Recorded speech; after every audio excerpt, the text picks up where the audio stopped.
Let's do it. Let's do a little interview, man. Let's have some fun. Are you gonna do like an intro and everything? What do you got going Yeah, on over there? Let's do it. back.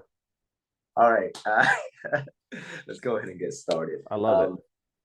So you are the jump guy, and I just want to introduce you real quick, who you are to me, and then I'll let you introduce yourself. To me, you're the founder of Project Peer Athlete, aka PPA, and to me, you're the one that popularized jump technique on social media, and especially in the dunk community. You're known, like especially through like the professional dunkers. They all really just look up to you as the guy who really knows about the technique or the art of jumping. You are my mentor, and yeah, just like a really I look up to you a lot, and especially ever since the PPA certification, I really have grown to adopt your style of coaching in terms of like what it means to be a coach and not just coach for from what I know, but like really listen to the athlete, kind of figure out what they have problems with and like that. So you made me think coaching is something totally different, and not just like try to drill what you know on the athlete basically, and try to help the athlete as much as possible. And you are Kelly's husband and little Jordan. So Shout like out I Kelly. Shout out Jordan.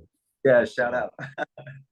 Yeah, because I see how much they mean to you, and yeah, and I see how much they have impacted your life. So yeah, that's who you are to me. If you can give a little introduction of who you are to the world, please. Man, first of all, appreciate that. Having this is my 20th year now as a trainer coach, and to realize that I'm at a point where I can be interviewed by one of my pupils and someone who considers me to be a mentor and has done and is continuing to do so well for themselves is such a humbling moment. I feel so grateful for the platform that I've been able to develop over the years, and feel very grateful to have individuals like yourself in my life as well. So I want to say thank you to you as well.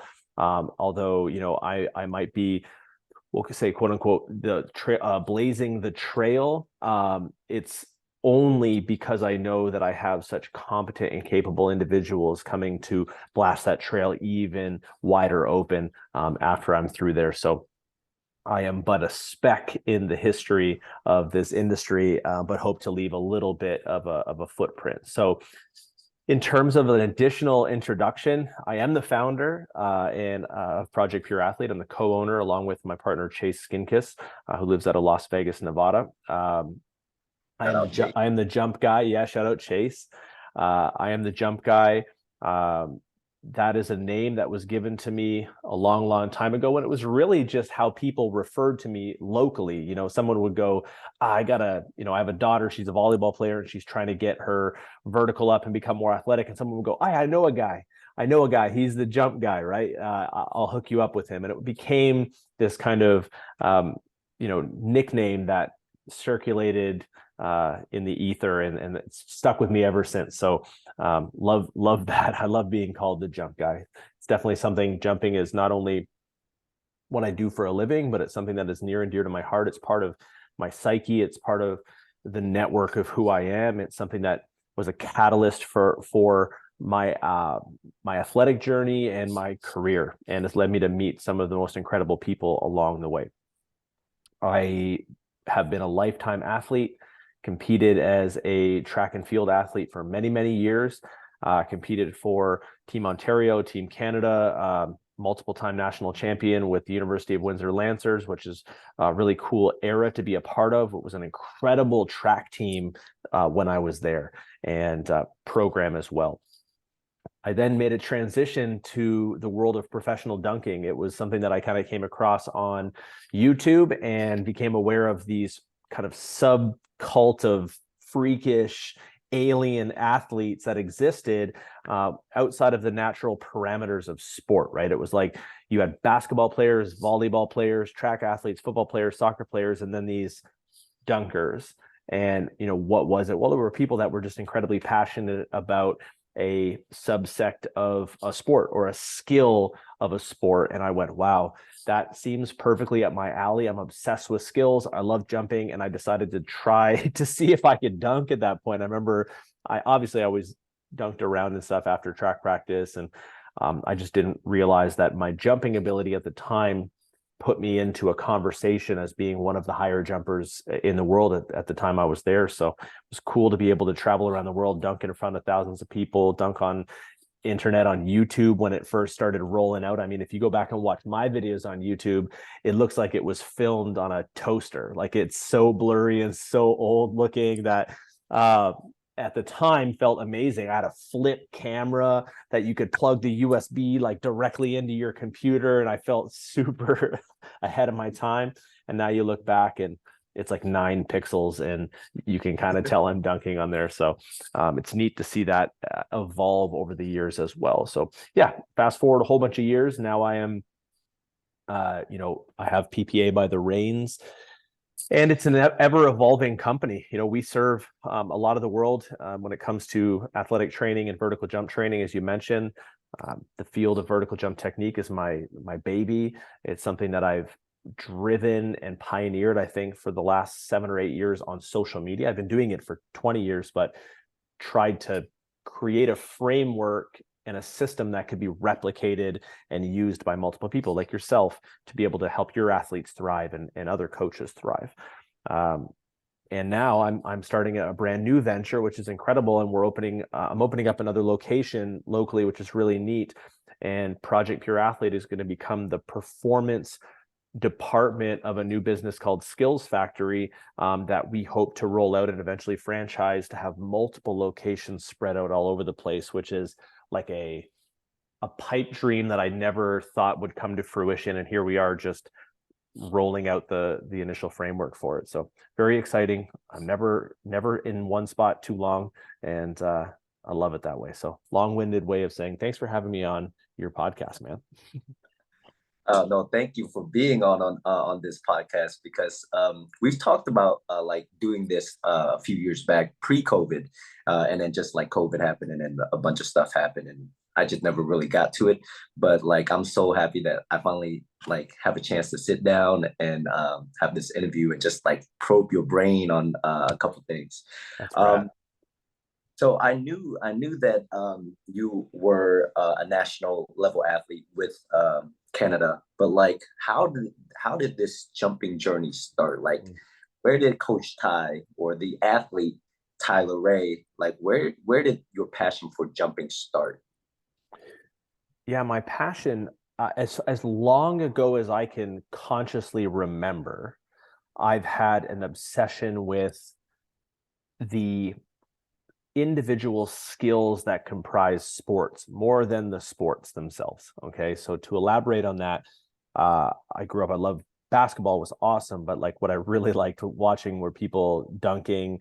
I liked watching the more, we'll call it the show off heavy side of things. I'd love to see like how high, how far, how fast, which is probably why I ended up in track and field. I liked to see the individual skills be maximized, right, and taken to that like 99 power level. I wanted to see where it could head there. And as a kid, I was fascinated with trying to be able to dunk my net out back and put it up a little higher and push myself there.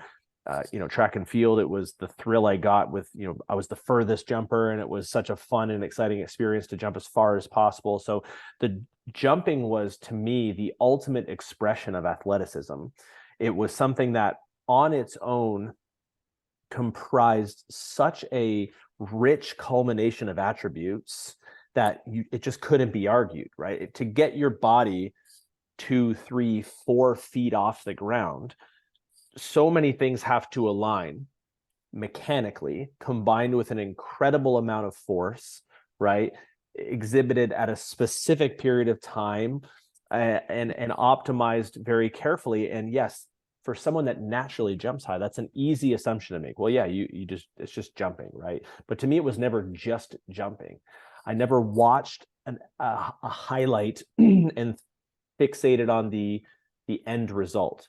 So, for instance, if I watched, ES or a Sports Center top 10 highlight and I saw a dunk of the day, yeah, it was cool to see someone get dunked on, but I was watching like how that happened, where, like, how did he get to that spot, or what are the types of positions and behaviors they're eliciting to make that a reality.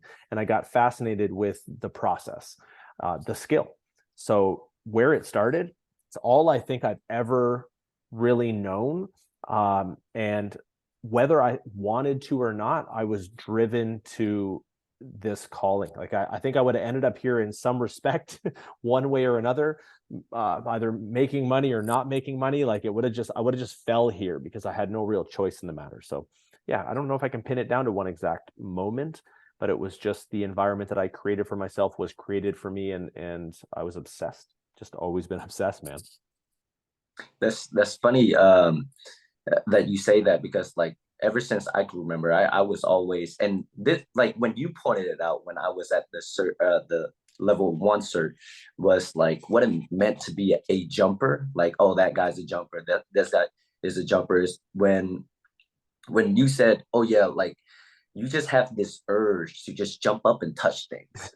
And like ever since I could remember, I've always done that. And I just thought it was like I was weird or whatever. Like I was, because like among my friends, I was the one that really did that all the time. Like I would just look up and I was like, oh, that looks like I think I could touch that. And then I would go and try and I can't do it. And then I wouldn't stop until I was able to do it. Right. And like now, like people would ask like all the time, like how were you able to jump so high? This was before I got injured, but long story short, but how are you able to jump so high? And I never really understood how until I met you, and like you kind of broke it down on like positions, behaviors, all this stuff that I intuitively knew how to do, but wasn't able to maximize it or like make everything optimal to gain those next few inches. Because Mhm. like at every skill, every exercise, you get to a point where you start to plateau, and then you have to optimize everything in order to get those next few inches, and that's what separates you from like the elites. And Absolutely. when I went to that certification, like it just blew my mind. And like that was the moment that I was like, this is it for me. Like this is what I want to do. And you opened that door for me. So like I'm like just forever grateful for that. Well, I'm glad the door, it was always there for you, and to be helpful in you finding it. I mean, at the end of the day, you still had to step through, right? And you still got to put in the work to sharpen your coaching sword and build your acumen. But I will continue to be a resource for people. I'm a habitual educator. You've spent enough time around me to know that I can't help myself. I kind of teach instinctively. Um, Probably at times that people wish I would just shut up, to be honest with you. But you're wired a specific way, and I take what I consider to be my gift and my greatest purpose, and I lean into it. And it helps me rest easy at night, knowing that I'm doing what I'm passionate about and what I think I have the most to offer the world. It happens to be through the lens of jumping, but I try to use that avenue to teach more than jumping to my athletes. And I'm very proud of the environment I create with athletes in the gym, with athletes remotely, in that we're trying to grow the entire person, and that personal growth is in itself what creates the wins on the physical athletic side of things. We are bottlenecked largely by our own perception of ourselves. We're bottlenecked largely by how we perceive others to view us. And I think when we can get a greater feel for the reality and a deeper perspective created, then we're able to move forward at a faster pace and heading towards where we know we should be. So no, I definitely feel blessed overall with that. But yeah, man, you're a jumper, and it's some people don't get it, but I think we all have met someone like that, right? Your world exists up. Everything that drives you is above the ground floor. And whether it's jumping up and smacking an exit sign or a roof, or whether it's striving to improve, you're drawn upward. And that's why I believe that everybody can be taught to become a more natural jumper. But that moniker jumper to me means more than just leaving the ground with your feet. Like, it's a mentality. So yeah, that's awesome. Yeah. Uh, and I know when you said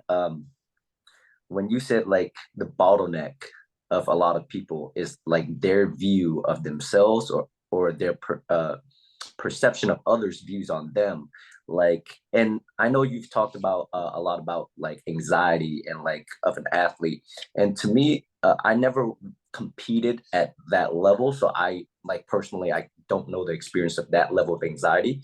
But can you talk a little about like what you experienced, like what anxiety feels like at that next level? Well, it could happen to anyone, but basically like as an athlete, right? And you're called upon to compete against another high level athlete who's there to beat you. And like, what does that anxiety feel like, and how, like, what are some ways that you can overcome that? Yeah, I definitely see where you're going with that. And I'm always happy to speak on the topic of anxiety. I'm very transparent with my audience and with my coaches and my athletes about my personal journey with higher levels of anxiety. So I am clinical diagnosis of high anxiety. It's something that I've been aware of more readily at the age of 30. I'm 38 now. At about 30 years old, I knew something felt off. I've been dealing with stuff throughout my life. I didn't really have it pinned down. The culmination of the anxiety acceptance movement that came through, and mental health awareness and all that stuff kind of precipitated right around 8 to 10 years ago, when it became a little bit more well known. So I started to realize that the way I'd experienced being an athlete was through the lens of a highly anxious individual. Now, on one hand, competing as an athlete gave me a tool belt to be able to manage anxieties in a lot of ways. Okay. It helped me develop a high self-efficacy, which was, I was quite confident in doing a very specific task, right? Like, I was a confident jumper. And through the lens of jumping, I could have and experience that kind of self-efficacy, which is that a belief in your ability to perform that task. But at the root, of who I was always battling I think the general self-worth. And that's Mm. something that I think many athletes and humans, I think, don't necessarily realize is, what's your relationship like with yourself when you strip away all of the layers that we kind of spread on, and all of the narratives we create for ourselves and all the stories we tell about ourselves. Like, when you strip all the noise away, who's there? You know what I mean? And I think we all need to spend more time actively figuring out who that person is when we strip away all the layers of things that we've created for ourselves. So as I was competing as an athlete, I can distinctly remember many moments where, yeah, number one, there were the traditional anxious moments that anybody experiences in any level of athletics, right? You get the pregame jitters, you get the pregame poopies, right? You got to visit the bathroom a little bit more often. You feel nervous because there's a purpose to it. There's nerves there. And I always describe nerves as necessary because it means you care. If you're not nervous about something, to me, there's something else that needs to be addressed. Nerves to me are an expression of like your humanity and that you care about something. But when you get past that and it starts to become very situational anxiety. So early on in my track and field career, I remember going into a fairly important track meet where I felt quite underprepared. And as an anxious person, the last thing you want to do is go into any situation and feel underprepared, because all it does is amplify your baseline anxiety. I went in quite underprepared, and I remember fabricating, and these are things that like I'm sharing now and haven't shared ever publicly because I was embarrassed by them. But one of the biggest moments for me is realizing that by sharing the embarrassing moments is like I'm giving myself true strength and healing going through it that way. So I will call it manufactured an injury um, pre-race Mhm. that resulted in me not being able to compete. Okay, so in my head, it was, if there's an overarching injury, well, then no one can fault me for not competing, right? That'll give the appearance that I'm still strong and I'm still the I'm still the person that I believe I am, and that I've kind of fabricated for myself. When in reality, internally, I was just battling this extreme embarrassment and fraudulent mindset where I was really just pulling out because I was underprepared and I was afraid. I was afraid of losing. I was afraid of embarrassing myself, and I was afraid of being perceived as someone who was less than competent in my event. And that ultimately is anxiety. It's the fear of something that has not yet happened. It's the fear of the unknown. Uh, it's the fear of anything that you feel that you perceive that you don't have control over. So at times it got the better at me, but mostly when I was prepared and practiced as an athlete, I had my efficacy for that event was very high, and I was able to table my anxiety a lot more. What anxiety feels like in its highest form for me is overwhelming. Okay, and I experience this actually a lot more on the personal side of things that I experience it on the professional and athletic side of things. Yeah, I've had moments of anxiousness that got the better of me, hence the story. In a work setting, I've put things off at times because I felt anxious about how they would be received. And versus, we know this social media space we live in, it's like it's content is content, right? Like if you want to grow your footprint, you got to just put stuff out and kind of just deliver it and then move on to the next piece, and you move on to the next piece. I got stuck for a while on, I'd created a level of content and I was so afraid that the next piece of content wouldn't hit, and Yeah. or someone would expose me for something that I didn't even think about, and I'd play the imposter game syndrome, and I'd have all these battles internally. But in reality, what I needed to do was just have the confidence in myself, commit, execute, move forward.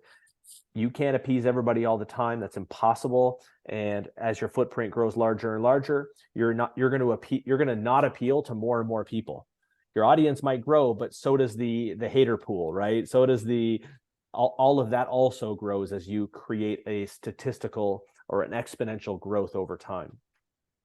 Uh, the anxiety on the personal side of things can be very overwhelming. I mean, I've had a multitude of full-on panic attacks, which if anybody has actually experienced a panic attack, it can be very terrifying if you're not aware of what's going on.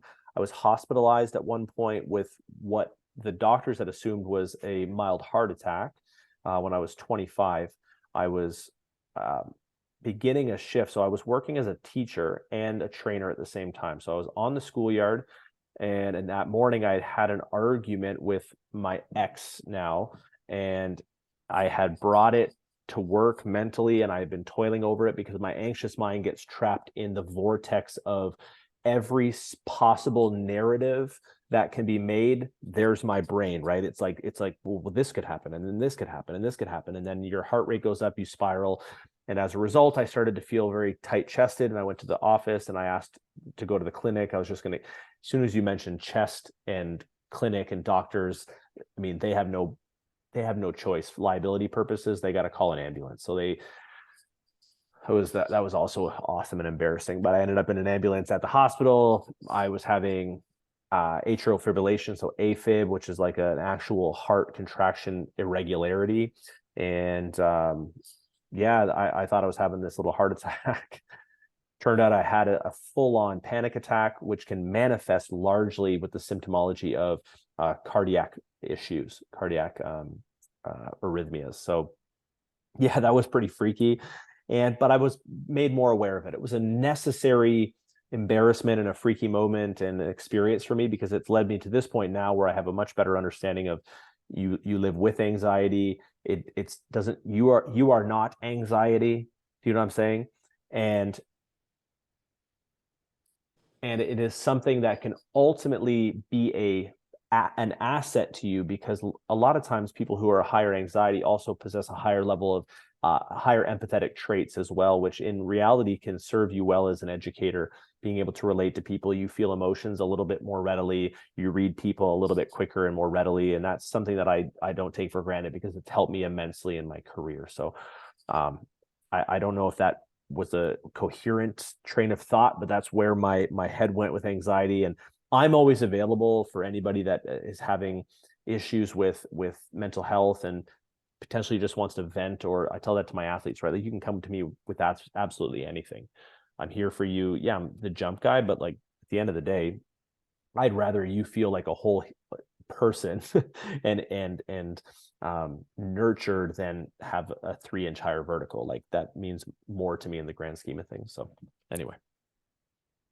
Wow. Yeah, that's pretty powerful, because I've never heard of anxiety described like that.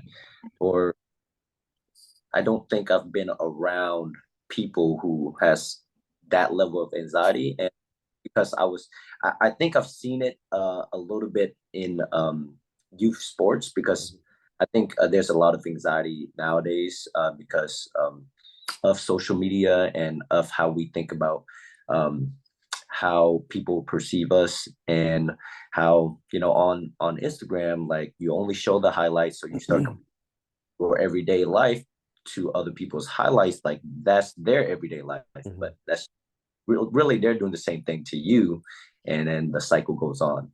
Yeah, I think Yeah. something important, just as a quick little side note there to that topic, it's obviously a huge topic to unpack, but one of the main contributors to large scale global anxiety is the prevalence and exposure to technology, and specifically to our phones, right? I think human beings just spend a lot less time in the world, because we spend so much time in a digital space, kind of separated from our physicality.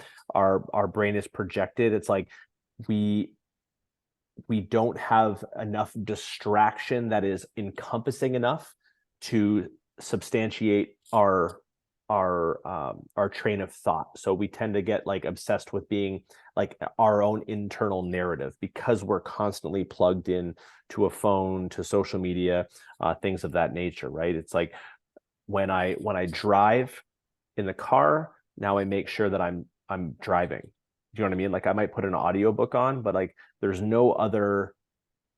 I'm driving, I'm trying to find my way. I'm trying to, like, we got GPSs now. We got everything where it's like it thinks for you, and it's like you're no longer your mind is not distracted by everyday tasks. So what does it do? It gets obsessed with thinking in loops and narratives, and that just spikes anxiety. We need to live in our lives more frequently. And I think that in itself, I know when my anxiety is very high, I typically need to unplug from media. I step back from media to hit that hard reset button, and remind myself that, like, you're a human organism sitting in a chair in a house by a lake, but like, you almost have to extrapolate out the reality of what you are versus what you're perceived to be through a screen. And I think that could help a lot of people out, especially like the younger generation growing up with phones as an attachment. And I mean, frig, like, you watch what Elon Musk is coming out with, and within months the iPhone's going to be like in our eye, and we're already essentially by definition cyborg by nature, right? So it's like, yeah, the next step is legitimately we are all an iteration of RoboCop, and we're you know what I mean? We are just sentient. So yeah, it's concerning, but I think if we're aware of it, there's a way to use it all healthily, and there's a way to use it all to be a complete person. So Yeah, I agree with that, because I don't think technology is stopping anytime soon for anyone. can't imagine it would, man. Can't imagine it. Look at us. We're sitting here having an interview, right, over Zoom, and we can look at each other and talk in real time. I'm recording myself with a phone on a secondary angle with a wireless microphone, and I'm looking at everything's technology, and it's only trending in the I sound so old when I say scary direction. I don't mean scary. I mean, it's overwhelming. It is It very. is overwhelming. I don't care how old you are. if you fucking tell me that you think all technology is like peachy and great and like, I don't trust you. I don't trust you. Anyway, Yeah, anxiety is crazy. yeah, crazy. And I I've definitely I, you're 38, I'm 30, right? Mhm. So technology really, to me, in my experience, have really taken off ever since I was in middle school because that was we were still using the floppy disk in middle school. I don't know if anyone knows what I know you know what a floppy disk Oh, I is. sure do, buddy. I sure But do. we went from a floppy disk who what holds like what I don't know, like 10 megs, like yeah, nothing. now we have phone that has a phone that has that stores terabytes worth of information. Yeah, And oh, someone said that like if you take this phone 20 years ago, you had more technology than the US government. I don't know. Like, I don't, yeah, I absolutely don't disagree with that. I think that this would be terrifying. You show them a phone in the late 80s, early yeah, 90s, and they probably would bring back like burning a witch. Like they would take, you'd be town square on fire because you have a crazy magic box. yeah. Yeah, it's Uh, terrifying. it's terrifying, but it's also very powerful because it does give you a lot of opportunities that you don't have before. So I think just to bring it back to like being an athlete and just a person Mhm. is and from what I've experienced and I I love to research winners and like the greats and they all pretty much preach the same thing, have the same kind of mindset of really life is going to happen to you and really how you respond to life is going to determine if you are going to win or lose because even if you lose if you use that loss to learn something which will then propel you to be a better athlete a better person whatever uh, it's really just part of the process and like how I always hashtag love the process and you always preach about the process and it's true it's like the process is so important because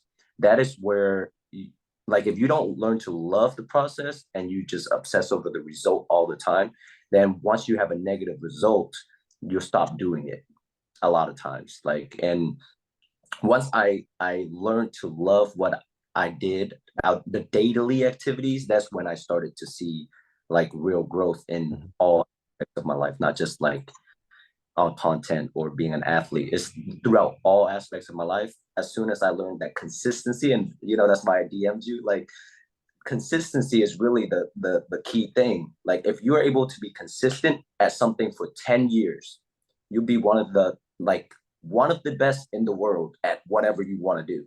Right. Yeah. Yeah, So I it's completely agree. to think about. And like I hope athletes just like learn to just enjoy doing the daily stuff versus just, like just wanting to compete all the time. Like wanting to compete is great, but learning to love to do the daily stuff, I think that's this the real secret, right? Yeah, I think too many of us too, like this, you correct me if I'm wrong or if you don't agree with me, but I feel like a lot of people, athletes, obviously, we get fixated on the end goal, right? We get fixated on the like when I get here, everything will be better, right? Everything's going to be better here. And when you fixate on the end goal, anything short of end goal for you feels like a failure, feels like it's not quite enough. And that's kind of the whole process mentality is you're falling in love with the small victories, um, and understanding that the losses or the shortcomings, they are not directly attached to your value. And like you have to be careful not to attach those to your value or your worth. And that's where the anxious athlete get stuck is they start to, for them, being identified as an athlete is massively important. It gives them a feeling of inclusion and confidence, right? But that's also directly tied to, in a lot of cases, to success in that specific outlet. So if you lose a game or appear less talented in front of people, it's like you have this immediate kind of shame spiral where it's like, well, you can't be an athlete because you sucked today, right? Like, and if you suck today, like that's of your worth. And when I realized that a great athlete, the greats, like you're saying, their mindsets were like they almost strive to expose those weak moments, because all that does is get them towards strengthening those moments faster. So it's like we need to foster environments that expose weakness more frequently in order to, it's a little bit of exposure therapy, which, there's some mixed research on, but it's like if we expose ourselves to failing more often, and as we go, we have these kind of perspective anchoring moments, then you get so used to, you know what I'm saying? You get so used to the correlation of failure and learning versus failure and, defeat, we'll call it. It's like, yeah, the cliche term is you win or you learn. And that realistically is a very strong mindset, and a cliche for a reason, as most are, is there's some truth to be understood within that message. You win or you learn. And we need to constantly seek out opportunities that force our hand and potentially exacerbate the possibility of loss and failure and shortcoming. Like all that does is push you further, faster. Yes, I 100% agree on that because even my own body, like I've learned to expose weakness Mm-hmm. in of like if I feel something that feels weird or unstable or a little bit of pain here and there, I start to ask myself, hey, what's going on? Like why is this hurting here today? Whereas before, I would just ignore pain and just keep going. And like the saying no pain, no gain, I really don't agree with anymore because like if you push through pain and you get injured, you will not gain you would not improve as much as you can if you just listen to your body and then address the problem versus like kind of just ignoring the problem. Eventually it just shows up later even Yeah. worse. I think a more appropriate saying than no pain, no gain is no pain, no gain is no fear, no gain. No Mm, fear, no gain, right? Is if you avoid situations because they scare you, you stay right where you are. yes. No, it's no fear, no gain in my mind, is no pain. Listen, life is hard Mm, and life can be painful. You can physically also be in pain, but should we strive to feel it? No, and then I'm a big like defining parameters and giving things distinct edges at times. Like I hate, and people will see this with like my lives and stuff, is I get asked very specific questions like, well, how high will I jump in 2 weeks? And it's like, well, I can't answer this question. I hate this question.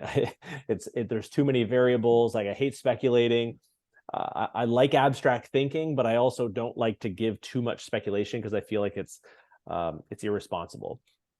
So no pain, no gain, no discomfort at times, muscular discomfort, part of the process of growing and adapting to a training stimulus. You're going to have to feel uncomfortable at times, but recognizing when discomfort and muscle soreness becomes pain, localized pain, concerning structural pain. Yes, yes. being tapped into that is very important. That's why I think having a solid coach and team around you that can reiterate the importance of sharing how you feel. So like when an athlete comes into my gym initially and multiple times throughout the session, I go, how's that feel? How do you feel? They probably get tired of hearing it, but it's, you have to search for that, right? That's your compass as a coach, right? Your compass as a coach is how did that feel? Because then you can kind of relate and you can navigate the next step based off of that. Well, if that felt like death, right? You can also use your eyes and your experience to go, like they said it felt hard and you could tell, like I think you're a lot more capable than you think, right? Versus they really struggled and they're like, that was crushed me. Well, I might have to adjust the next set to be more appropriate to what I need out of it. So yeah, I like I like firm parameters on most things. Yeah. No, and you kind of need it because I like a lot of people ask me the same thing now that lab kind of popped up. Like, how do I Mhm. jump higher? Like, what do I Yeah. do for this? See, I'm like, well, like the answer is usually always, Yeah. like it depends like what your goal is. Like, are you an athlete that is new to training, like has experience to training? Um, are you are you do you have a lot of balance? Like stability, I've realized is so important and so crucial in training or like to be able to maximize power. So you could be the strongest person ever, but you can't like stabilize during a single leg hop. It's like it's so hard to progress into something more explosive because then you're just really putting yourself at risk for more injury. So Mhm. that's you're completely right. And like you got to set parameters and you can't just be like, hey, just do XYZ and you increase your vert by 8 inches in the next 3 months. Yeah. The truth and reality of it is that 99% of people could do anything and anything consistently and they'll jump higher. Yeah. Right? Yeah, really what they require is some sort of consistent stimulus. And if that means that, is it a squat? Sure. Is it a deadlift? Sure. Is it a clean? Yep. Is it jumping? Yep. Like all of these things are going to help you become more athletic to a degree, but I think we've become fixated on the curative be all end all, like A equals B, which is easy to understand, right? Humans, I think what we're designed to do is put things in boxes so that it's easier for us to process, and then we can move on to the next variable at hand. So we go, okay, how to jump higher?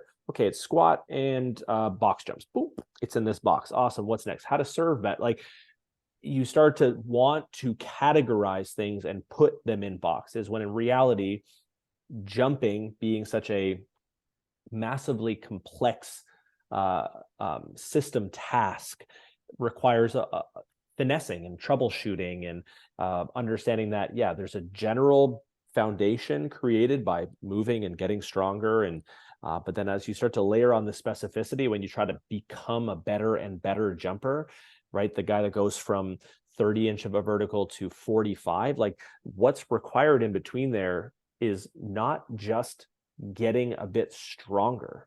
It's accumulating multiple hours worth of neurological programming so that your efficiency meter is so high. Yes, could someone just like as an anomaly come in and just push the earth away really hard and jump really high?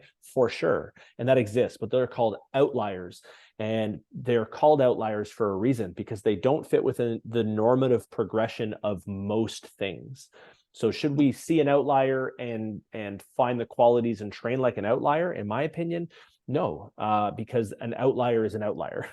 And the majority of people that I speak to and I coach are just individuals looking to optimize their own genetic output and yeah, it becomes very difficult to train in that respect when you look at the best and you go, well, I'll just do what they do. It's like, well, they didn't always do what they do now, so keep that in mind as well. We're jumping 100 times, like talking about Dak. He was jumping from school to home like every day ever since he was a kid. Like, did you do that when you were, Right. I you want to jump know? as high as that. Cool. Go back in time, right? And start to jump around like a kangaroo, which he defined to me as when I asked him what he was doing. He's like, I just literally jump and jump everywhere I go. Um, Go ahead and do it and try it out. And right. But in reality, we might have to find a bit of a different path to take to your goal, which is it to jump as high as Dak and some of these like freakish jumpers. That's a great goal to have, but you better damn well be willing to live your life absolutely as focused, laser focused, and dedicated as they do, or else you have no right to want what they want. It's like the weekend golfer that's like gets mad because they shoot 100 but never practice and never put any time into progressing. You have zero right to complain about your shank into the woods when you have barely ever trained for this sport. Same with jumping. But people take jumping as being this rudimentary movement pattern, which, yeah, like we're all designed to be able to jump, but to do it at the highest level requires finessing and some detailed action. So, Okay, speaking of jumping at the highest level, I had this in my notes. mm. Share with everyone, like what was your PR for your vert? Like, Mhm. high you ever jumped? I know, but I don't think a lot of people knew how high you actually jumped. And kind of take us through a couple of frameworks that you use to progress to that point. Okay, so when I was competing in track and field, I'd never had my vertical formally measured. Okay, and to give big context, I really didn't start training per se, like in the traditional sense, until I was about my third year of university track and field. Like I had lifted some weights periodically, I did track practices, but got to remember this is back in like '04 to like '07. Okay, when yeah, training was around and had been around for a while, but it still wasn't as globally required to compete at higher levels. Now you can't, like, it's not negotiable now. Like to go past high school or even to Yeah. play in some high school teams, you better be training pretty consistently. That's just where sport has progressed over the last, 20 years. At the time I was there, it was, you do it if you, it was encouraged, but I was also like, dumb and young and I learned my lesson as I transitioned past track, but never had my vert formally tested in track and field. I was a solid athlete. I was about a 7 meter long jumper and 2 meter high jumper and was good, but I was also naturally quite talented jumper, which is why I got into that field, right? I had a substantiated maybe 36 to 38-inch approach vertical with no formal training other than just jumping. So it's pretty, advanced already. Anything over about 33 to 34 inches, you're when I'm talking like max vert, so with an approach, you're starting to talk about becoming a little bit more of an advanced jumper. Now with social media and we see people jumping 45, 50 inches and all this stuff, it's like people think if they don't jump 50 inches that they're not elite. And it's like, I'm sorry, like if someone jumps 40 inches, like you're still fucking unbelievable jumper. It's Yeah, just that's now what I everybody's thought. right. I need to become a 50-inch jumper to be, Yeah, whatever. that's such a that I mean, there are legitimately like on less than two hands people I can count that would legitimately have a 50-inch vert right now. Um, when I transitioned from track and field into the world of pro dunking, I started to train specifically to get my vertical up. Like I was trying to figure out, and at the time I was working as a personal trainer. Funny, I was a personal trainer that didn't train super consistently myself, but I understood training very well. And I slowly started to get into it more myself, as you'll hear from this story. So I went from when I started being a dunker, I was not a pro dunker at this point. I was just a really big fan of dunking and taking some videos. I had about a 38 or 39-inch vert. I could hit like a windmill and a reverse dunk and like some stuff that was at the time was still very impressive. I mean, Instagram dunkers weren't a thing and YouTube was barely getting started with dunking in the underground dunk scene. And then over the course of about 18 months, I became my own guinea pig. I started sampling things on myself, training splits, things that I understood at the time to be effective, or at least speculated to be effective means of training my vertical. I spent a lot of time on one foot a lot of balance and stability work, a lot of things to address the ability to control and resist rotation through my trunk and my hips and my knees, because I understood jumping at the time to be very rotationally demanding. Right, when you approach, no matter if you're off one or two, there is rotational shearing that happens at multiple joints. So even early on, I understood that I would have to be able to tolerate a lot of rotation at high velocity. Um, I did some traditional stuff at the beginning, back squats and straight bar deadlifts, and I didn't at that point do much Olympic lifting, if at all. Just spent a lot of time on one foot, different single leg variations. I trained my upper body quite regularly, but more so in a body weight fashion. So I would do like a lot of pull-ups. I was doing push-ups. I was doing things that really just in my mind were like, okay, I'll get a strong upper body, but I won't bulk up, right? Trying to understand physiology and growth and mechanics. That transition and slowly started to transition where I would use more and more weight on my upper body, heavy rows, things that allowed me to get a strong back, strong shoulders, because again, part of jumping is being able to utilize your complete body to produce power and produce thrust and redirection. So 18 months goes by. My vertical was tested at a volleyball combine at 47.5 inches. So 11 foot 9.5 was my official touch.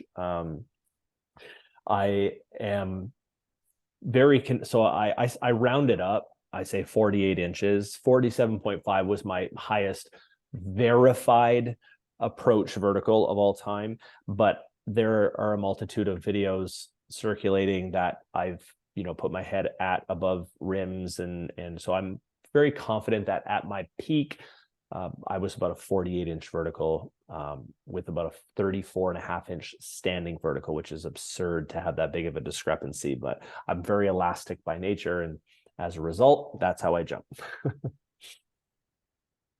So my friend, one of my friends, he has I think like a 30-inch standing vert, but his approach vert is only like 2 or 3 inches higher. Mhm. So what would your recommendation for him be in terms of training to improve that? Yeah, I guess number one would be like I would try to assess like what his competency is in jumping, meaning like what's his exposure been like to the world of jumping? Is he a fitness athlete, someone that's just like in shape and likes to jump, or was he brought up through the world of volleyball? Was he brought up as an athlete that jumped a lot, and this is just where his jumps always existed? You got to determine some of those factors, because as I hear that, if he's a trained individual, someone that has some relative strength and understands control of their body, and there's that small discrepancy, well, that's a mechanical technical flaw of really introducing another variable, which is speed, right? So as you start to introduce the kind of tertiary variable of speed into your approach, well, then it becomes how efficiently do you create and manage and transition it, right? If he's unable to, number one, produce a lot of speed, well, that's a more of an output related issue. If it's I can create speed but I can't control it, could be a stability issue. And if it's that I can create speed and control it but I can't transition it, then that's likely much more of a positional behavioral issue. Does that make sense? That makes a lot of sense. Hey, there you go. There you go. There's a nugget for you, huh? That was good. Yeah. So it's really, you got to get a bigger picture. And as a jump coach, and in the non-traditional sense, right? Not a track and field jumps coach, but a vertical jump coach.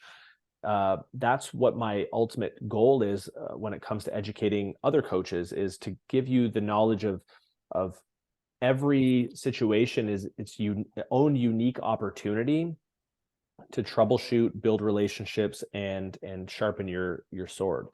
It just takes you trying. I've done this thousands and thousands of times. So when I watch someone jump, I typically only have to watch them jump once to understand right in the moment what to do to get them to jump higher. Whereas my new coaches, I encourage them to watch them, record them, watch back the recording a bunch, perform an analysis on it, and then provide some interventions to it. But that craft becomes easier over time. And as you've discovered yourself, you start to be able to not only see areas of concern, you start to feel them like in your own body, especially. And it helps being someone that has jumps, spends a lot of time consuming jumping, is you can feel disconnect in a jump immediately. I will oftentimes just listen to a jump. Like I'll put it on a video and I'll just put my AirPods in and I'll just close my eyes and I'll listen to the jump like 5 times in a row. And what I'm listening for is patterning and rhythm and connectedness, right? And that concept of connectedness being how smooth and connected the athlete remains from start to finish. But yeah, at the end of the day, it's an art form rooted in science. Wow, that was amazing little nugget that I'm sure that he's going to appreciate. Shout out to you, Kenny. And Let's go, Kenny. uh and to move on to the next thing, because we kind of glossed over it. Yep. Can you give like my viewers, like volleyball athletes specifically, but it can be just like any athlete, jumping athletes, like 3 frameworks that they can use to improve their athleticism, or their vertical? I definitely can. My brain's computing really quickly and trying to sift through what I think is the lowest hanging fruit for everybody. Okay, so volleyball. What's up, volleyball people? I love working with the volleyball community, largely because the entire sport is rooted in jumping and is rich in jumping. And there's a lot of opportunities in volleyball to teach more efficient jumping, because oftentimes what's happened is jumping has been delivered as a skill that is married to attacking or blocking, meaning it's like a combination skill. So you don't learn to jump first, you learn to like attack, essentially, right? You learn how to attack.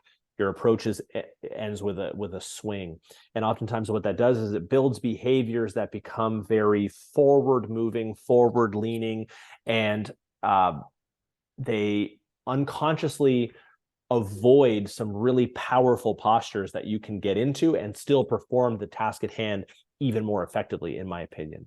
So that would be during your approach, is understanding the power of having a slightly taller chest posture. So let's take left side traditional three-step approach, that penultimate stride being the longer, more exaggerated stride, or the step, I think, as it's largely coached in volleyball, right? The step close. So the step, which I hate the word step, it's a very passive word. What we're looking for there is a very deliberate pushing behavior or acceleration behavior. So let's, instead of calling it a step, call it a push. I think that's number one, is as you move through that step, understanding that it's initiated through the hip and not through leaning forward at the head and shoulders. So that being more of what's called a diving posture. That diving posture, or the torso forward, throws a lot of your center of mass, where you carry your weight, out in front of your limbs. And as a result, when you finally place your limbs where they end up, right, the last two contacts, your upper body has to spend time becoming vertical for you to be able to see your set, jump to the ball, attack. And all of that time spent recovering your chest posture, you're still transitioning horizontally from the approach speed you created. So really what's happening is you're underutilizing a lot of your lower body, and you're broad jumping, but broad jumping in a way that is reducing the overall height and effectiveness of being able to see the court, giving you options. So use a few different drills, but a staple drill is the push punch drill, which is really just patterning that push stride.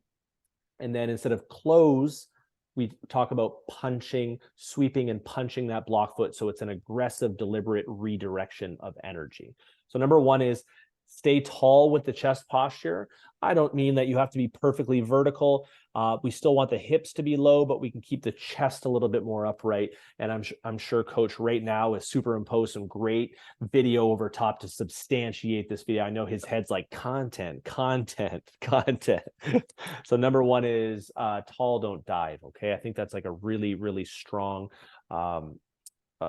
solution to building efficiency right out of the gate. Okay, number one. Number two is when it comes to training, like in season, you play volleyball, so you spend a lot of time on the court practicing, and you spend a lot of time on the court playing. And most of your game is explosive and high impact, a lot of banging on the joint. So when you hit the gym and you want to do your jump training, realistically, jump training during season takes on the role of maintaining and building resiliency in your body, meaning we're not trying to pile on a whole bunch more plyometrics in the gym to try to make you jump higher in the court. You're already jumping a lot. You don't need that much more stimulus. What we need to do is make sure that your joints can sustain all the force. So spend more time doing stability-based drills and exercises during season. I think, Coach, you just posted a little bit about some single leg hop variations that I love to see, but even just static, holding positions, more isometric work where we're building a little bit more of that joint integrity is going to go a long way for your vertical maintaining a level throughout the season. Don't get impatient and feel like you need to pour a whole bunch of plyometrics on. It's not always the case. Okay, so that's what, don't lean forward.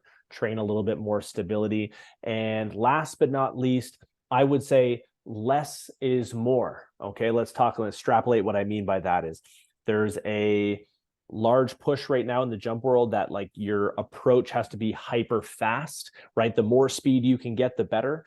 But the more speed you can produce within the realm of your control, meaning we're searching for what's called our maximum controlled velocity. And everybody's controlled velocity is at a different level, and everybody uses a different level of speed to display their maximum vertical. So